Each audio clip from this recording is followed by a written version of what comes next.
Yur o'rtoq tezroq, onam kutib qoldi. Bir piyola choy ichib chiqamiz. Ona? Ha? Abbos bilan keldim ona.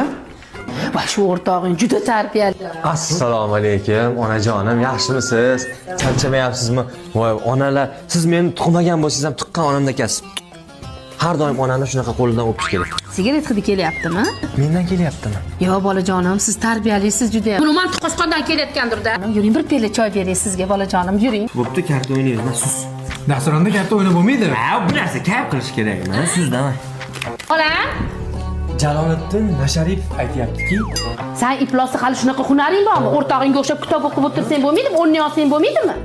Jaloliddin Masharipov yozyapti ona. Karta o'ynamang. Faqat onani rozi qiling. O'sha Jaloliddin Masharipovda seni ham onangni oldiga borishimiz bor degan joy yo'qmi? Duo qiling, izzat nafsimiz.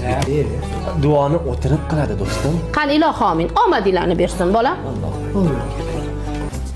Yevoraman. Ona! Ha bola? Krishtianu Ronaldoning onasiga aytgan bir gaplari bor. U aytganki, Ko'chada santira olarmasdan yuravermagin. Hop ona. Va men sizga ishonaman-da. Bas shu o'rtog'ing bo'lmaganda men seni ko'chaga chiqarmasdim, tushundingmi? Hamada bobomiga shunaqa o'rtoq-ey.